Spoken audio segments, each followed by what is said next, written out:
आज विजेडी मिसिले लेखाश्री सामंत सिंह शंख पवने अनुष्ठित मिश्रण पर्व में विजेडी सामिल होती लेखाश्री मंगराज सस्मित पात्र पूर्वतन बालेश्वर सांसद रवींद्र जेना उपस्थित में शंख धरी लेखाश्री सामंत सिंह।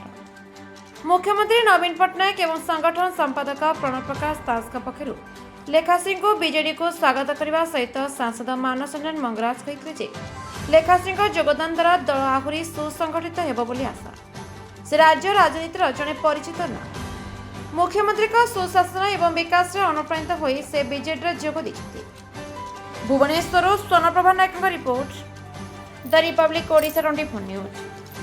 भारतीय जनता पार्टी को देइछि ओडिशा एवं ओडिशावासी सेवा करने की जो मोर बृहत इच्छा थिला 10 वर्ष पर अनुभव कली जे भारतीय जनता पार्टी रे से इच्छा मोर पूरण हो पारु नाही।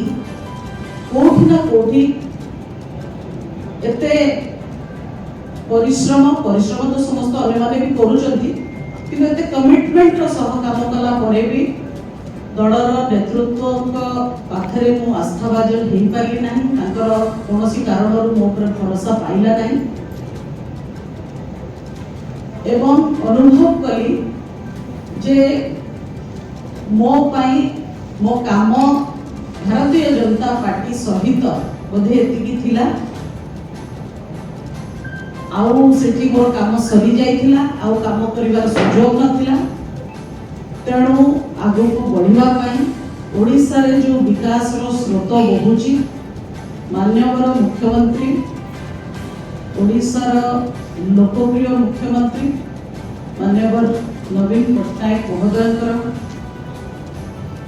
विकास यात्रा रे शामिल होगा पाई निष्पत्ति नेले एवं दल मते खुला हृदय खुला मन रे स्वीकार करिथिबारु ग्रहण करथिबारु माननीय मुख्यमंत्री को मु अशेष अशेष धन्यवाद जणाउछि कृतज्ञता जणाउछि। ता सहित ओडिसा रे 5T रो जो काम होछि 5T रो अध्यक्ष श्री वीके पांडियन को मध्य धन्यवाद जणाउछि दल रे मते ग्रहण करिथिबारु। दलर संगठन संपादक श्री प्रणव प्रकाश दास को मध्य धन्यवाद जणाउछि।